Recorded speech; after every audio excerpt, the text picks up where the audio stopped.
Hello, everyone. Today is also a very interesting weekend, on the Unity Africa Talk Show.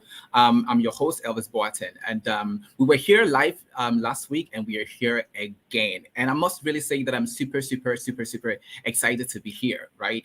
We started a very wonderful series, and where we have been talking about how life was really before the advent of the colonial masters, right?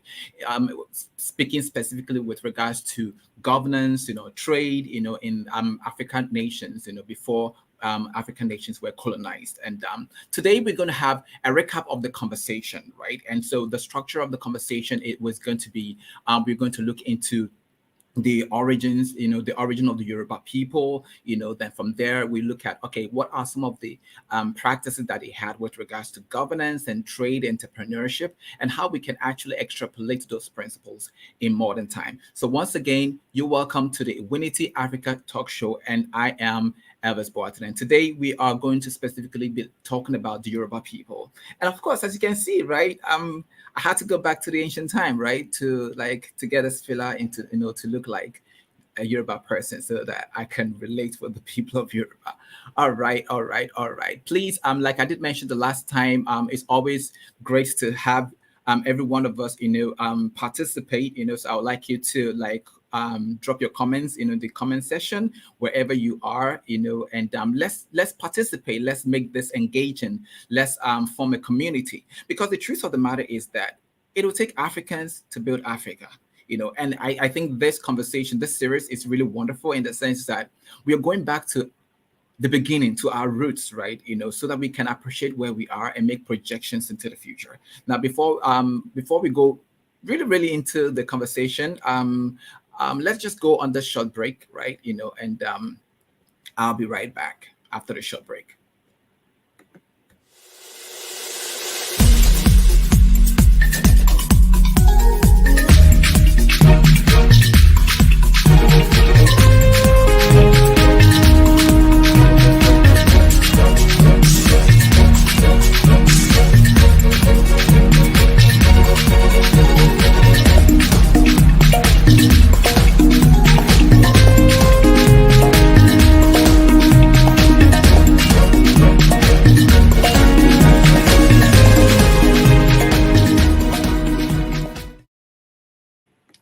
Okay, welcome back. Speaking about building a community, right? What is a community if you're not able to tell someone about what we are building here? And I think that it is really important, and it's really it's going to be awesome if we tell someone about Unity Africa Talk Show, where we talk about entrepreneurship, where we trace our history, where we talk about where we are and how we make projections for the future, right? So I'm saying that to say this. Please share the link, subscribe, and let it be on your lips. Tell people about what we are all about. All right. This show is not going to be so interesting if you do not participate. So please, from time to time, I'm going to be looking into the comment section to read your comments, participate, engage, right? Be present. It's not just about me, it's about all of us, right? Now, back to the conversation, right? A recap of the conversation. I think that talking about the Yoruba people, it will really make a lot of sense for us to read about the origin of the Yoruba people, right? So after we've gone through the origin of Yoruba people, we can talk about, okay, so what are the moral lessons? Not really like moral lessons, but moral lessons. But more specifically, what are the principles that we can actually extrapolate, and put these principles within the modern context, right? And see how we can make projections into the future, because the future is now. And I think that on a Unity Africa Talk Show, we are taking the future now. All right. So let's delve right into it. I'm going to read a brief of the Yoruba, a brief background on the Yoruba people, right? So early origins and mythical beginnings of the Yoruba people. The Yoruba people trace their origins to the ancient city of Ilefe, believed to be their spiritual and cultural cradle. According to Yoruba mythology, Ile-Ife was founded by Oduduwa. Oduduwa was a revered figure considered the progenitor of the Yoruba people. This This story, about the beginning, sets the stage for a system of governance that was both divine and also political. So let's talk about what the rise of the kingdoms of city-states of the Yoruba people. Now, by the 11th century, the Yoruba people had established several city-states, each governed by the Oba. The Oba is actually called the king, right? And these city-states, including, like popular among the city-states were like Ife, Oyo, Ijebu, which were developed, which had actually developed, governance systems where the Oba ruled with the assistance of the Council of Chiefs.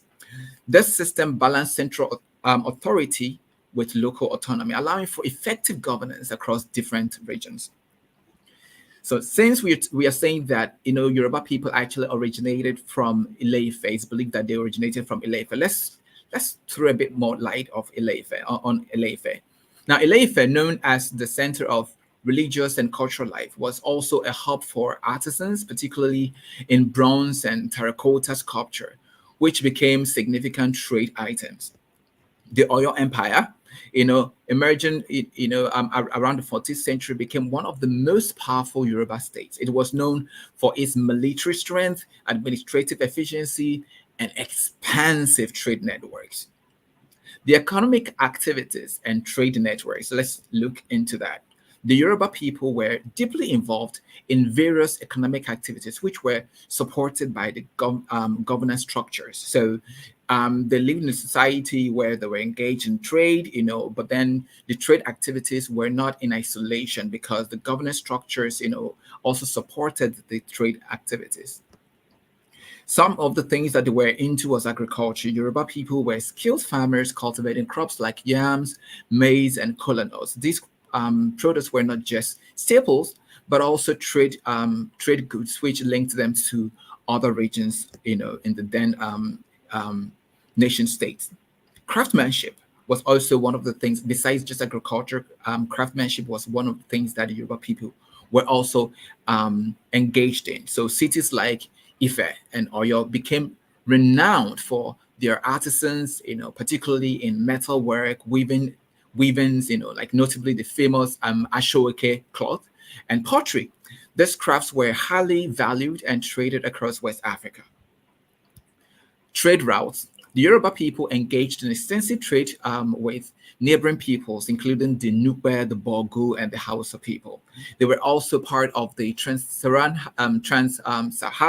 trade, exchanging goods, such as kola nuts, gold, and ivory for horses, salt, and textiles.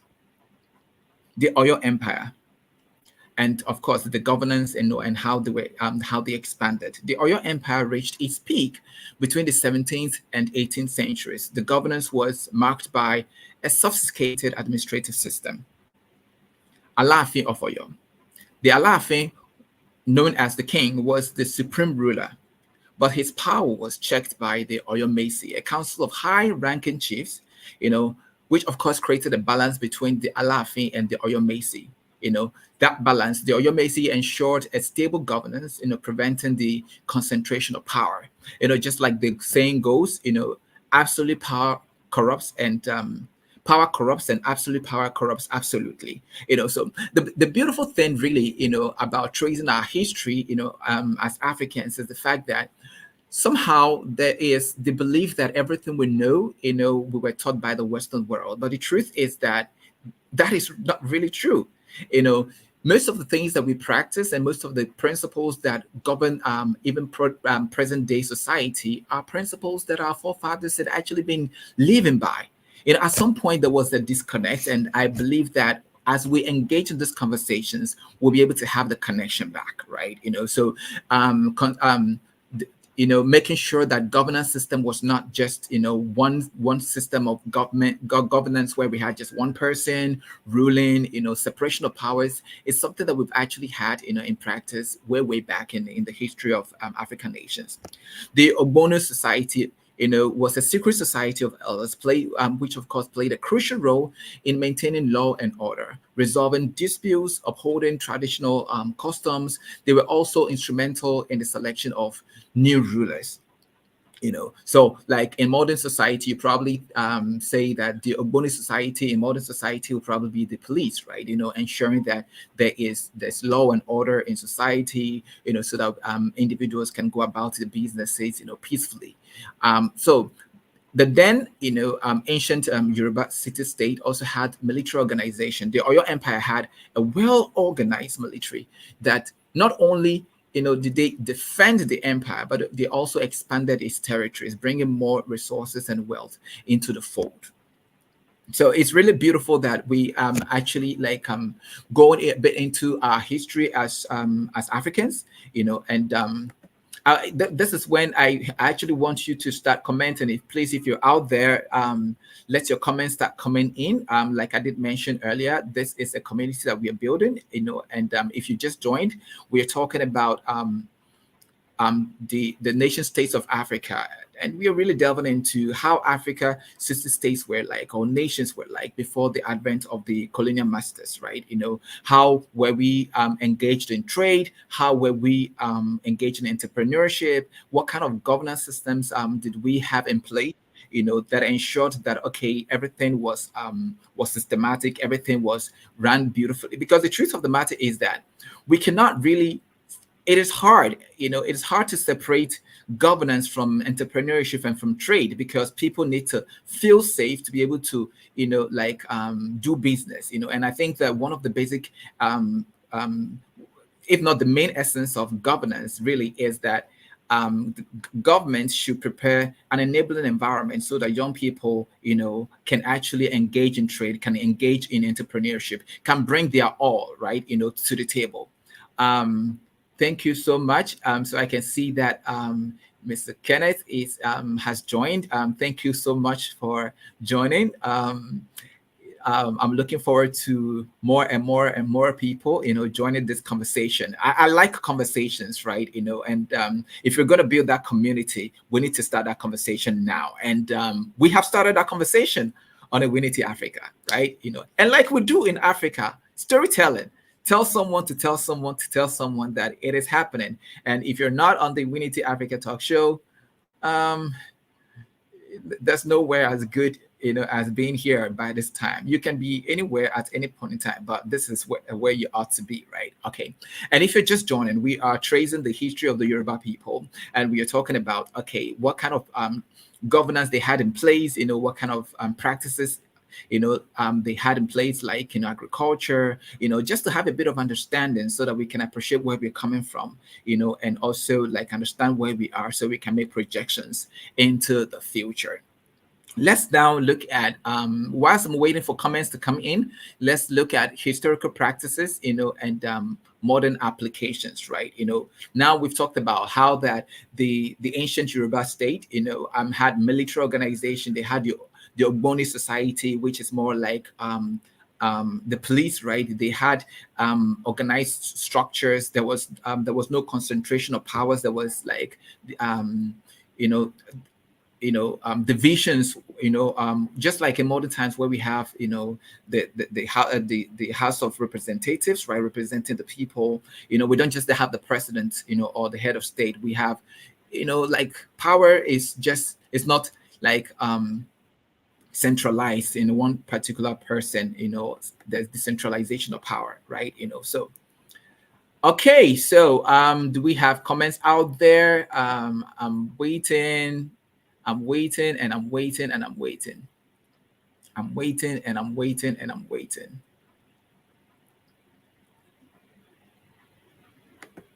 All right, so I did mention that, whilst I'm waiting for comments to come in, let's look into some of the practices, right?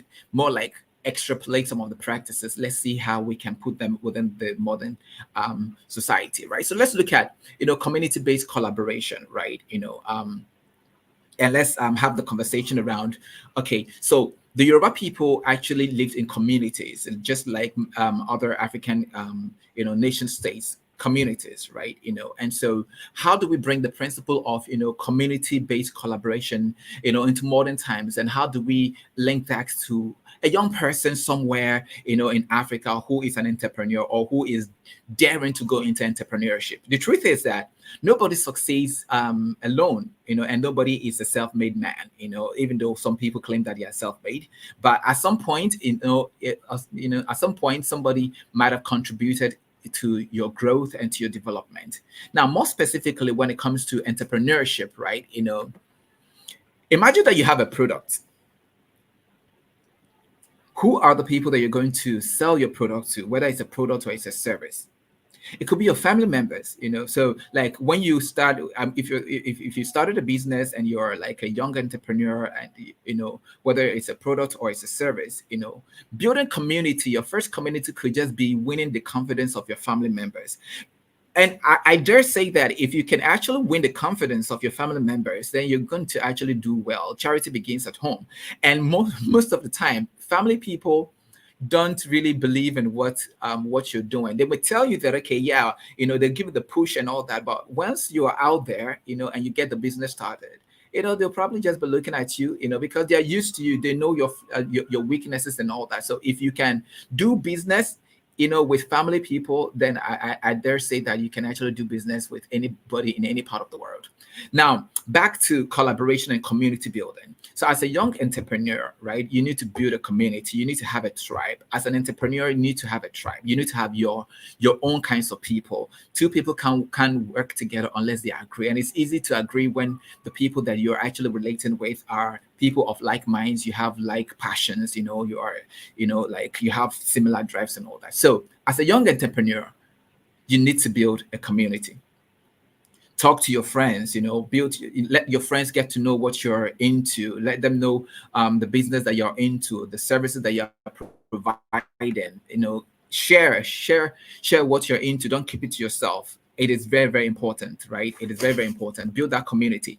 And even in modern times, you can build an online community. So it's not just maybe your family members or people in church, So family members, your church, the mosque, different clubs that you're part of, communities that you're part of, organizations that you're part of. But beyond the physical, like collaboration and community building, you can actually also have an online community, right? Where you can pull people from different parts of the world, to collaborate. Your business may be local, but like your approach should be global, right? So even in building the community, you can have people from different parts of the world, to like participate, in and to know what exactly you are into and the kind of services that you are like you're providing, right? So you need to have the benefit of this community is that it helps you to pool like resources for mutual benefits.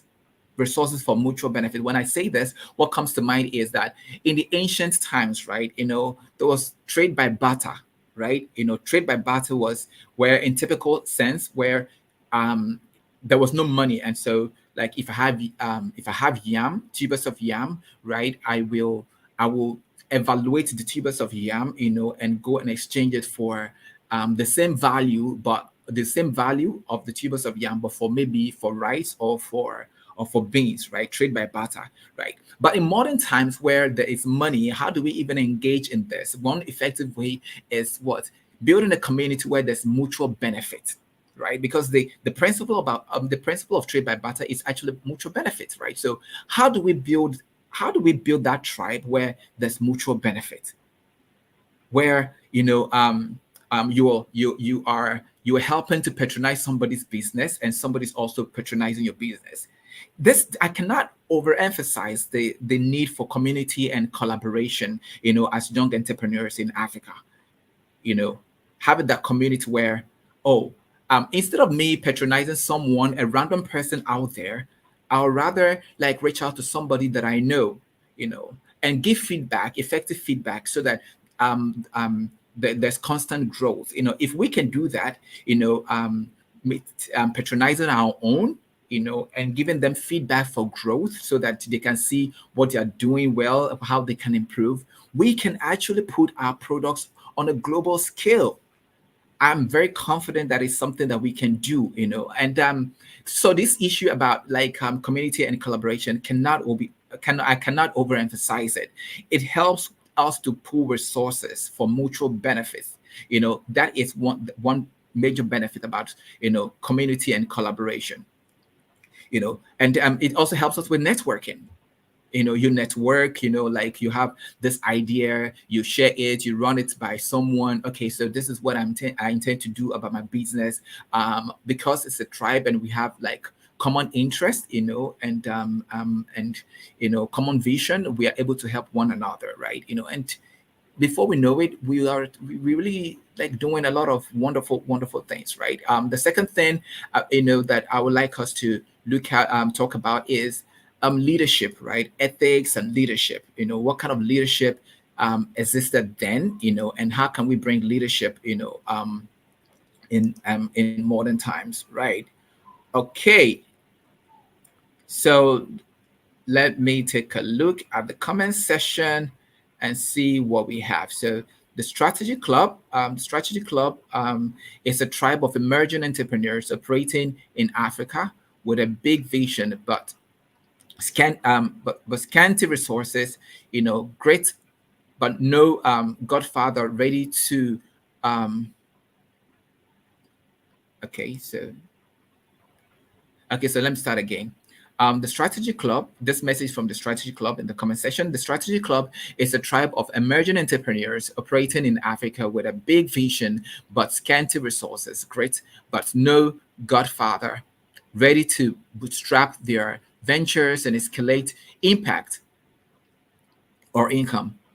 Solo entrepreneurs, digitalpreneurs, and entrepreneurs are welcome. We are glad to be here. Locally made, there's hashtag locally made, hashtag African entrepreneurs, hashtag consumer goods, right? So the Strategy Club is, this actually fits into what I've been talking about, with respect to building a community. So the Strategy Club is actually a community, that if you're out there and you can hear me, I would like you to participate in the Strategy Club. Just put in the comment section that you would like to be a part of the Strategy Club. Now, the Strategy Club is actually a community. It is the community that I'm talking about, where you meet like-minded people, you meet your tribe, you meet people who haven't made it yet, but have the vision to make it, have the right coaching, have the right support system to make it. They are starting small, but they are diligent, they are making waves. You really need to see some of the products that they are making. It will wow you. There are some of those products that you see that, okay, you'll be like, no, this cannot be a product by Africans. So this the Strategy Club is sums up everything that I've said about building a community. You may not necessarily be the one to build a community, but find a community and be a part of that community that supports your growth, that supports your products being put on a global scale. And the Strategy Club comes highly recommended. All right, so I have a comment from Elizabeth Boatin. She says, "Hello, everyone. Elizabeth Boatin here from Lagos, Nigeria. Thank you so much, Elizabeth Boatin, for joining the conversation for today." All right, all right, all right. I really appreciate the engagements that we have. And please, if you're out there and you're wondering what we're talking about, we are talking about trade, and we are talking about entrepreneurship. We're talking about governance, in African societies before the advent of the colonial masters. All right. So let's talk about leadership. Let's talk about historical. Let's look at the historical principle. Among the Yoruba people as far as governance. Is concerned. Now, the Yoruba governance was characterized by a balance of power, like I did mention earlier, where the Oba, and the Council of Chiefs governed, with the people's interests at heart. Now, the Ogboni, society also maintained ethical standards and ensured justice within the community. Now, how do we actually bring this within our context, right? Where we talk about ethics, we talk about leadership, we talk about accountability. the truth is that, as a business person, especially as a young entrepreneur, you need to be conscious about accountability, right? And the reason for this is that you are your own oga, or that you are a sole proprietor. Like the money coming into your business, goes into your personal account, and there's a high tendency that you're just going to dip your hand into it. And money has a way of growing wings. Before you know it, you'll be asking yourself, where did all my money go to? So as a young entrepreneur, bringing this principle, into modern times, you need to be conscious and say, I am going to get myself accountability partner. I'm going to get a coach. I'm going to reach out to, Mr. Kenneth, for him to be my coach, so that he can hold me accountable, so that if I made a lot of money, maybe, because businesses have, like, certain businesses have seasons. There are certain times where your business, you make a lot of sales. There are certain times that you don't make as much sales. But the person you're accountable to, your coach, is going to tell you that, okay, let's look at things. Let's look at what we have on the table. You don't have to spend all the money. How do you take part of the profits you've made to back into the business? How do you measure demand and supply? How do you look at the technicalities, so that you are able to, like, expand your business, right? So accountability is really, really important. Self-governance is really important, right? Government is supposed to create the right environment for entrepreneurs to actually, like, do business, safe environment, conducive environment, an environment where there's security. But the biggest governance that anybody can have is self-governance, where you are able to put your appetite under self-discipline, and not spend everything that you earn. All right, so let's go to the comment section.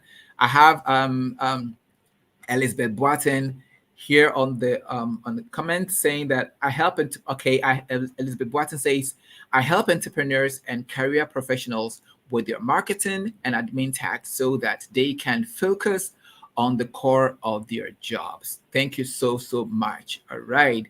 Elizabeth Boateng also says, the Strategy Club, and she's clapping. Yes, the Strategy Club, like I did say, is the place. Is a place for collaboration. It's a place to build a community. It's a place where you can find a tribe, your tribe, right?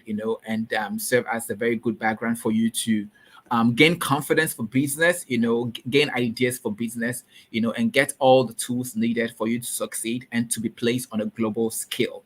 So self-governance is really important, right? Where you are able to discipline yourself, to know that there's a time to sow and there's a time to reap. So when you're just starting your business, that is not the time to reap. That is the time to sow. All right. So that is about, governance and leadership, and accountability, as it were. Then also, another principle that we have to look at is specialization and craftsmanship. The Yoruba people in the pre-colonial African state, had specialization, right? So there were people, they were known for specific things. So when you talk about the ashoke, it is something that that, okay, this is something the Yoruba people are known for. When you talk about certain crafts, that the Yoruba people are known for certain crafts. When people, they could be identified with specific things. And so, how do we really bring this even into modern times? As a business person, you need to be known for something. You need to be known for certain products, certain standards. You need to, especially when you're starting, you need to have a niche, create a niche. If you want to catch 10 rabbits at the same time, you end up not even catching one. But if you catch one, keep it and run after the other 9. Catch one, keep it, run after the other 8. Before you know it, you've actually been able to catch the 10 rabbits. So in entrepreneurship, as a young entrepreneur, don't try to do everything. Don't try to do many things. Start with one per time. Start with one. Have a niche. When you have succeeded in that niche, when you have succeeded in that particular thing, and you're known for it, then you can expand into other things. Another benefit of of having a niche is that it helps you to focus. your niche helps you to narrow your focus, right? And when your focus is narrowed to specific things, you are able to also like channel your energy, right? And that would definitely make you to excel. you know you're able to excel because you're putting your every day when you're thinking, you're not thinking randomly. You're thinking that, okay, this particular product, how do I rebrand it? How do I gain more customers? How do I even like stand out in a competitive market? How do I increase the quality of it? There are a lot of things, and everything is channeled towards that one product. How do I even make use of technology to enhance this particular product? But then if you are doing many things, right, you won't be able to have that niche, and your energies will be scattered all over the place, and it's going to be hard for you to like break even and break through, as far as the business is concerned. So it's very important that as a young business person, like you specialize, as it were. Let's talk about networking. I did mention briefly about networking. So the Yoruba people, what is the historical principle? The Yoruba people engaged in extensive trade, leveraging strategic trade routes, that connected them to other West African regions, and even beyond, right? So they built these trade routes. So in modern times, what are the trade routes, and how can we build them? How can we solidify them? So trade routes, the internet is here. The internet is here. The internet is an amazing thing. The internet is the most amazing thing that I can imagine happening to we Africans. I'm going to put my thoughts there, and read a comment from Kenneth Igiri. Kenneth Igiri says, what were the payment systems used in ancient Oyo Empire? Okay, interesting. Then another comment from Mr. Kenneth says, what was land tenure like? How did they ensure people didn't encroach? Interesting. So I'm going to comment on the first one, which is, what were the payment systems used in ancient Oyo Empire? Now, in ancient Oyo Empire, and even just like most African nation states, I don't know whether we've heard about cowries.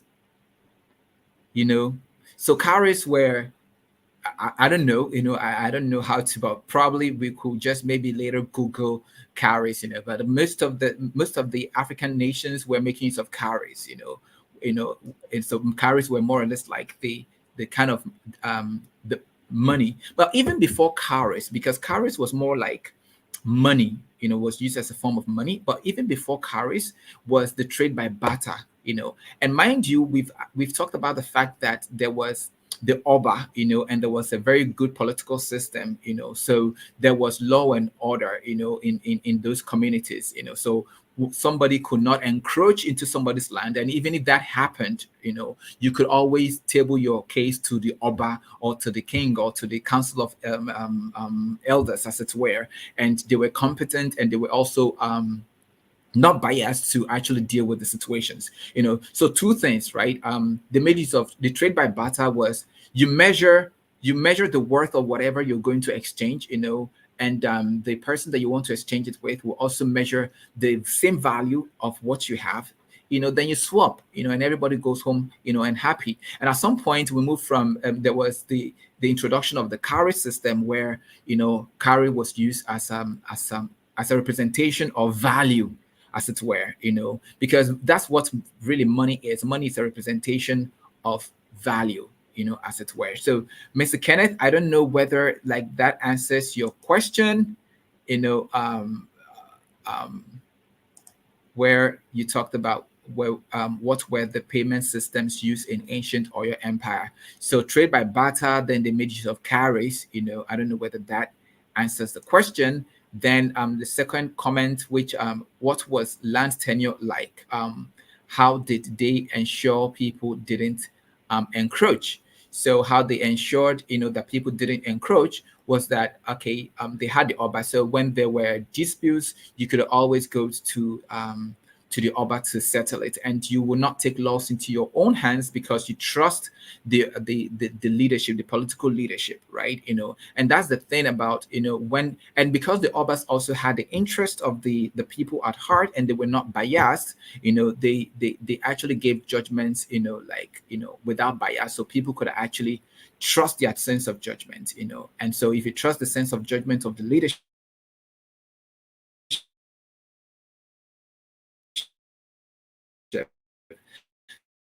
then you won't take laws into your own hands, as it were. Care of the question, as it were.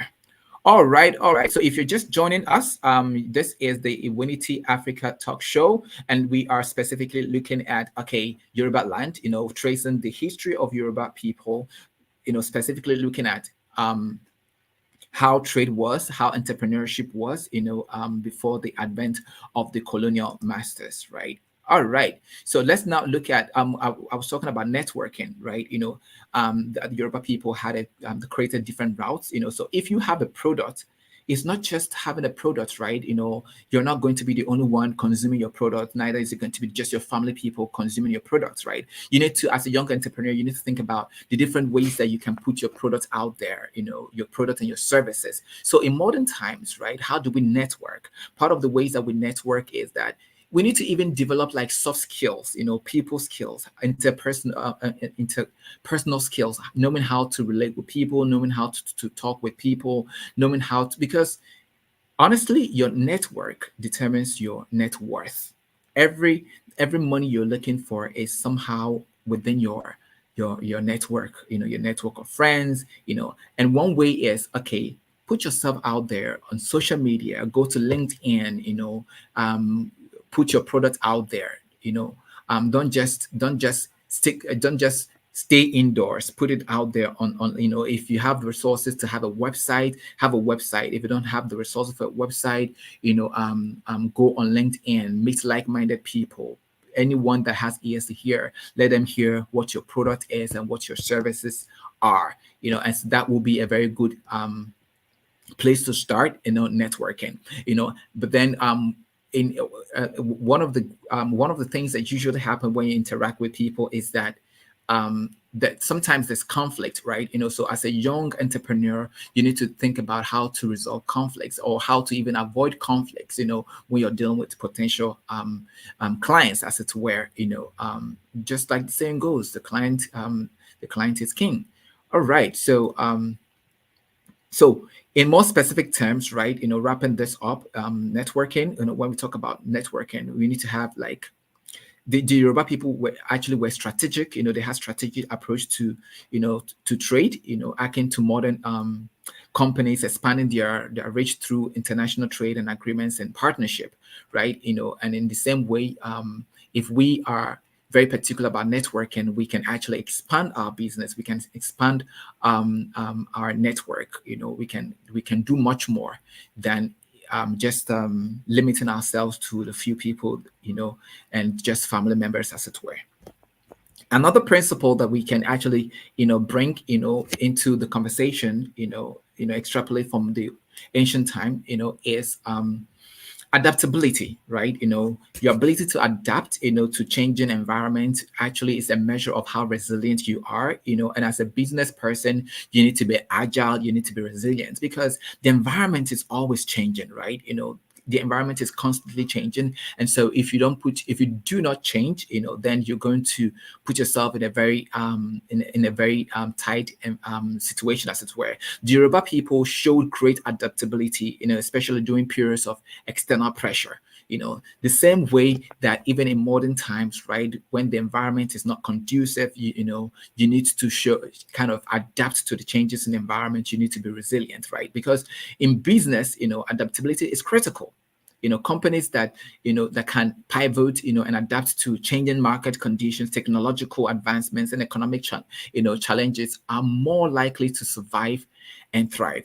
So as a young entrepreneur, resilience or the ability to recover quickly from difficulties is a valuable trait, for you to succeed in this modern times. When the times change, you need to change. You may not change the core of who you are and the core of your value system, but your approach needs to change, right? To kind of fit into the changes in the environment. So as we have these conversations, right, start asking yourself, you've been doing business for a while, you've been doing business in a certain way. So what are the different ways that you're going to start thinking about the different things that you're going to change, about the business that you are into, so that you can actually fit into the changes in the environment, right? And thrive, as it were.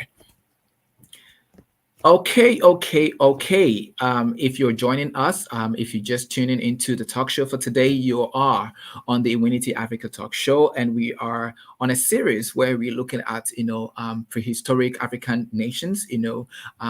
Basically, what we're saying is how did Africa, how was the governance in Africa like? How did we engage in trade? How did we engage in entrepreneurship before the advent of the colonial masters?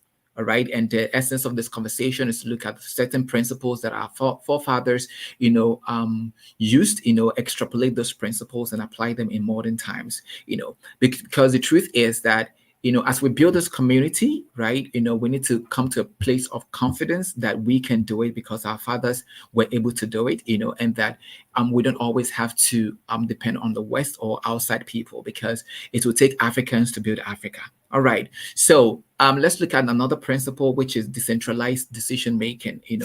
The Yoruba governance structure, allowed for decentralized decision making with local leaders like the Bales, having authority and over their domains. This structure actually like enabled quick responses to local issues and allowed for tailored governance, right? So decentralization, in decision making. So how do we apply this? You may start your business as a sole proprietor, right?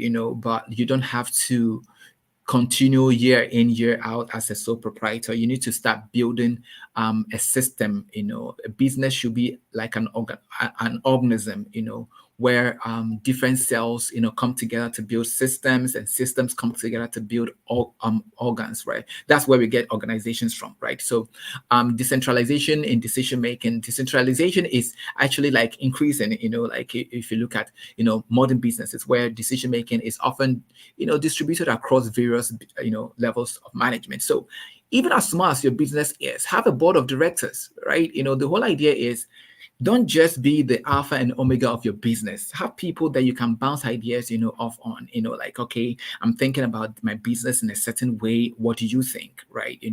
So that you're able to have a second opinion about what you're doing. This allows for companies, and in this case, as an entrepreneur, to allow you for, like to be able to be more responsive, innovative and agile, because you're not one person looking at an idea, two people looking at the same idea, or three people looking at the same idea. There's bound to be like different angles to the same idea, and so the more people that you bounce your ideas on, the richer, your content, as an entrepreneur, and you're going to really like benefit, because the world is fast changing, and so you can't just afford to do business the way you've always been doing business. And if your business ideas are coming from you, that means that they're going to actually have a certain characteristics. But then if you want to do business and make it dynamic, then bounce your business ideas off different people, so that the inputs of these different people who form your, maybe your board of directors, as it's where, right? The different inputs can actually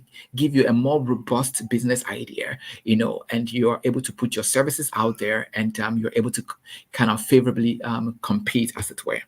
Now let's look at sustainable, economic practices that that existed in the Yoruba economic practices back then.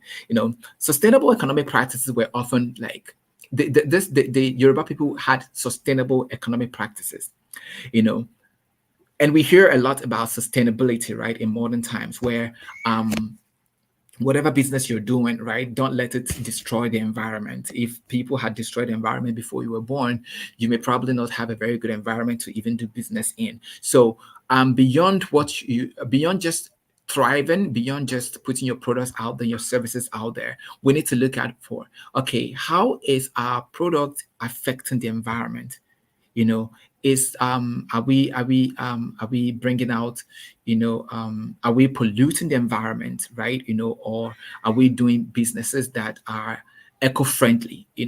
I know of an entrepreneur who is into crafts, and she makes she does a lot, with biological things, with coconut, and these are some of the innovative things, that are like economic, environmentally like sustainable, right? So how focusing on how you actually get your raw materials, reducing environmental negative impact, and ensuring that long-term viability is really, really important, when we talk about sustainability, as it were, ensuring that, the environment is safe for you, for other people, and for generations, even unborn, just like, like the ESG is really, really talking about, sustainable environment, business environments in modern times. So whatever business you're doing, it is also good to like go beyond just you, look at it within the modern context, and say, okay, is this my business sustainable? All right, all right, all right. So please put your comments out there. Okay, let's read more comments. So Mr. Kenneth says, which of the ancient Yoruba kings traded with Europeans, and what were the modalities, right? Then Mr. Kenneth also says, precisely, confidence is our heritage. Yes, yes, confidence is our heritage. Kathy Smiles, also joining from Ghana, says, hello, everyone. Kathy here, watching from Sunyani, Ghana. Thank you, Kathy, for joining the conversation. All right, so let's go back to what Mr. Kenneth had earlier said. Okay.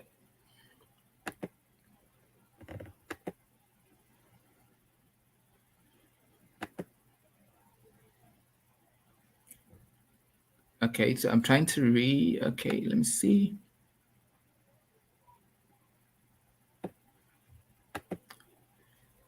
So what was okay, no, I think I've already read this comment. Which of the ancient Yoruba kings traded with Europeans, and what were the modalities? All right. So now the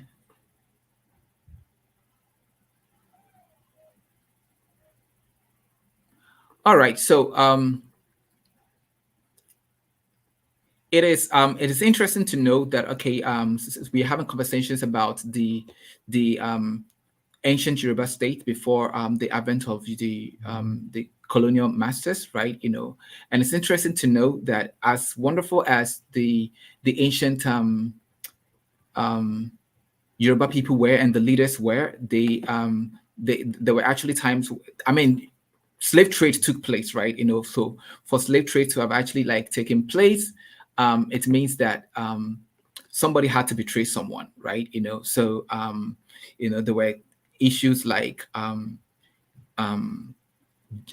drinks, like alcohol, things like mirrors, so when the colonial masters came, they came with mirrors, and they came with, schnapps, and hot drinks, and I mean, these drinks were like different, right? And I guess maybe, I mean, prior to that time, there wasn't anything like mirrors, so it was really interesting for the ancient people to see a reflection of what they looked like, and they decided to trade, right? And let me go back to that comment so that I know that I'm addressing it.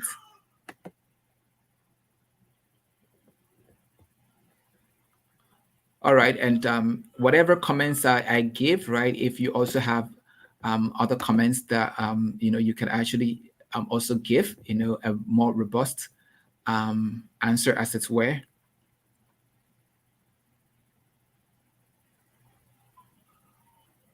Okay, so Yeah. So which of the ancient Yoruba kings, traded with Europeans, and what were the modalities, right? So the modalities were, hey, we're going to they give them, like drinks, they give them mirrors, and in exchange, exchange for even like slave trade, like exchange for people, so like people were at some point the people who were entrusted with the security of their people started selling them to the slave masters, so that's how slave trade actually started, where they took them to Europe, to cultivate their plantation, as it were, I don't know whether that is enough explanation to Mr. Kenneth, your comment, so of course, since like trade, going back to the structure of the Yoruba states, where we had the Oba, we had the it was a decentralized system of governance, right? But for that to happen, like they will meet the Obas, but then the Obas too had influence, right? So for the slave masters to take your people, the Oba played a major role in also convincing the other people in his cabinet, you know. So that is my thought, But then I don't know how historically accurate that may be. So please, if you're out there, right, if you're out there and you have a more accurate, information about Mr. Comments, Mr. Kenneth's comment, on the ancient Yoruba canes, and the modalities, please engage, put it out there in the comment section. Let's engage, let's have a more robust conversation. All right, all right, all right. So the Strategy Club says, what were the sustainable practices used by ancient Yorubas, right? I did mention that, of course, when we talk about sustainability, basically we are talking about how do we save the environment, right? So how the Yoruba people actually like emphasize on resources, like using local natural resources, as it were, and so when you talk about their markets, their industries, they were designed to support and not just immediate needs, but also like future generations, So part of what the Yoruba people did, for sustainability is looking at things from the longevity of the products that they were doing, right? Because the truth is, when we do products, or when we produce anything that is not that does not last for long, what that will mean is that we have to constantly keep producing, right? And as we constantly produce, we deplete the environment, right? So if you are into any product, right, one of the ways that you can actually sustain the environment is to make sure that whatever you're doing is um, is kind of lasts. So if you're doing if for instance maybe somebody is into carpentry, right? And of course we know that we get wood from timber and all that, and for every wonderful chair that you have to make, you have to a tree will have to be sacrificed. If that is the case, make sure that if you're operating with a consciousness of sustainability, make sure that the products that you're making from the timber are sustainable, are like they last for long.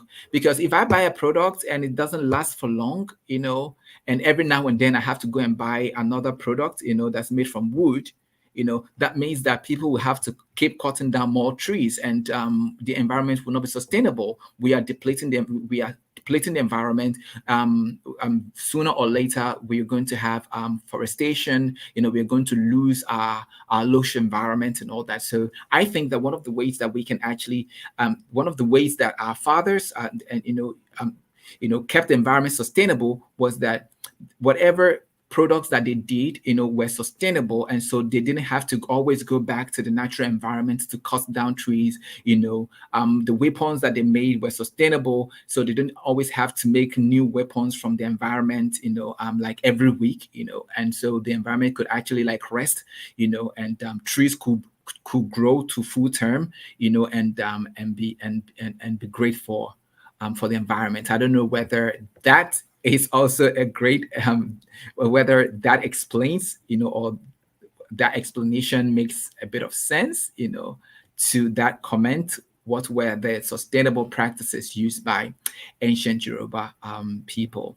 One of the ways they kept the environment sustainable was that whatever they did actually lasted, was durable, so they didn't always have to go back to the environment to deplete the rich natural environment. So I have Uche Upo on the comment section, says, what is the relationship between Benin City, the current Edo State, in trading in Eco, that's Ile Ife, right? What is the relationship between Benin City, the current Edo State, in trading? Now, so I think that, like I did mention earlier, right? I think the relationship is that whatever products, that the Yoruba people actually came up with, they didn't just come up with products for themselves, right? At some point they needed to, put their products out there. So they created like trade routes, and those trade routes, like help to take their products from their immediate environment to like other parts, beyond their locations, right? So the relationship basically is that, hey, we are good with agriculture, we are good with producing cola nuts, and all that. All right, so we're going to bring these things to your territory, right? And also it's going to be easy for you to also bring some of the things that you have in your territory, so that creates, just basically creating the right routes, so that goods could actually freely move, because mobility is really key, right? You cannot really have business, so business that is thriving if your product cannot, your product or your services cannot, you can't move your products or services from one location to the other. So I think I don't know whether that really answers the question, but I think that is one of the ways that the ancient Yoruba people, that is the relationship, as it were. There could be much more than that, right? The idea is that, okay, if you have other thoughts, right, it would be great to put them in the comment section, right? But I think that as an entrepreneur, and the business people that they were, you have goods, you have to think about exploring beyond the immediate environment, right? So they started, producing for environment beyond the immediate environment, and that's how I think it relates. Okay.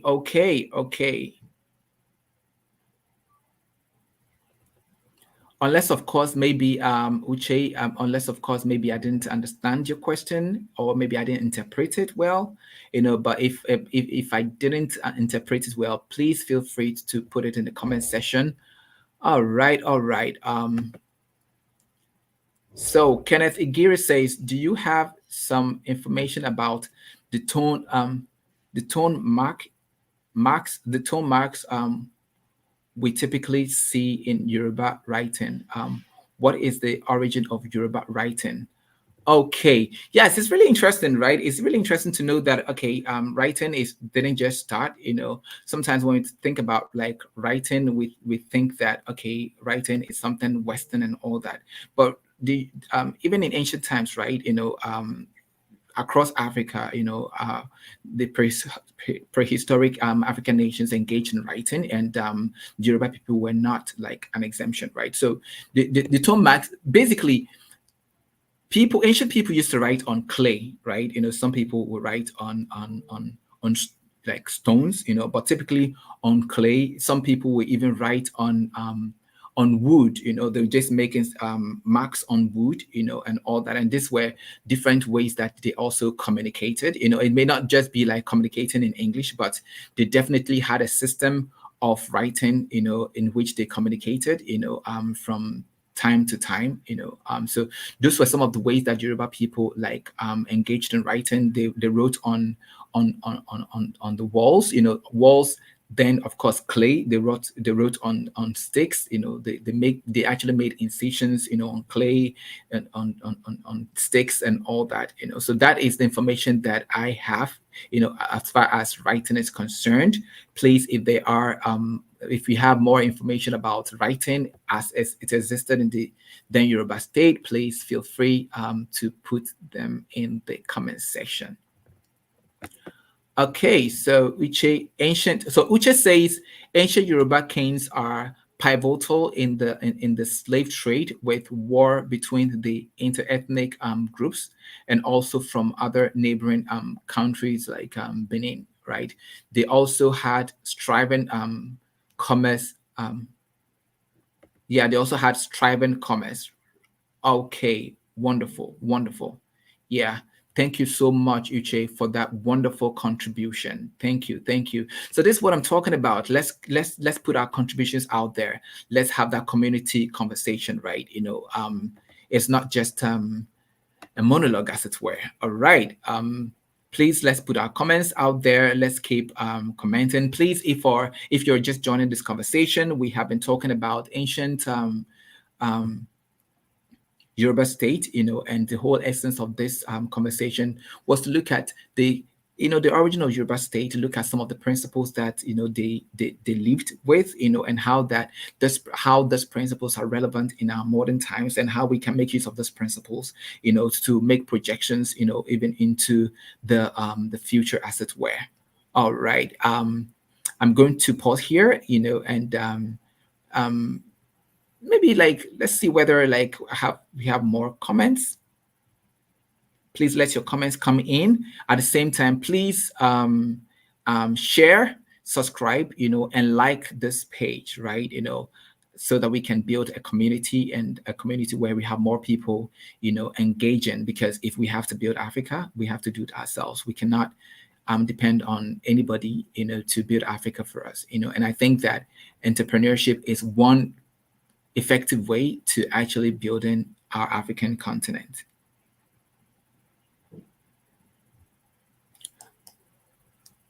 Okay, so Kathy Smile Boateng says, could it be possible that for every time a tree was cut, another was planted?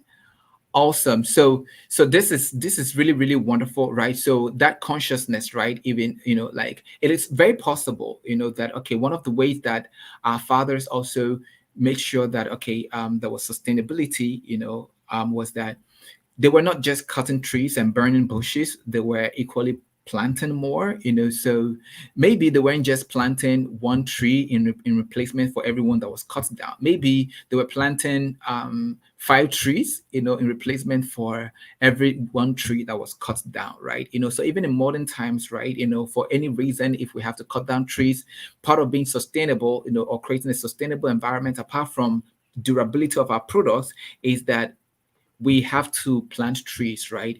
For every tree you cut down, please make sure that you plant 3 more in their place. Awesome.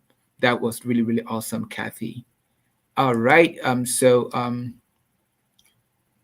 Uche says ancient Yoruba kings are pivotal in the slave trade, with war between the interethnic groups, and also from our neighboring countries, Benin. They also had striving commerce. Yeah, I think I've already read this. I already read this. Okay. Okay. Mr. Kenneth says, good outing. Thank you so much, Mr. Kenneth. It's really been a very wonderful conversation that we've had today. Like I did mention earlier, this is a series that we've started, and the whole idea is looking at our history, to appreciate the fact that we have a very rich history, and for you to become an entrepreneur, you need to have your confidence intact. And you cannot have this confidence if you don't know where you're coming from. If you don't know where you're coming from, you're going to believe anything you're told. You're not going to have that confidence. So the essence, part of the reasons we're having this conversation is to boost our confidence level, which is critical in becoming entrepreneurs, right? Today we have actually looked at the Yoruba land, looking at their governance and their trade, and bringing those principles to modern times. Please Tell someone next week, Saturday, we're going to continue in the series. It will be great for you to tell more people about these conversations that we haven't, so we can build this robust community, and engage in these conversations, right? Like I did mention, if we are going to build Africa, we have to build Africa, and entrepreneurship is definitely one major tool that we're going to use to build our continent. Once again, I'm your host, Elvis Boateng, and it's been wonderful having you on this conversation. And this is Winity Africa Talk Show. All right. So thank you for being a wonderful audience. Thank you for participating in the conversation. I'm looking forward to having you, and also having more people that you're going to talk to join the conversation next week, Saturday. Same channel, same time. All right. Thank you. See you next week.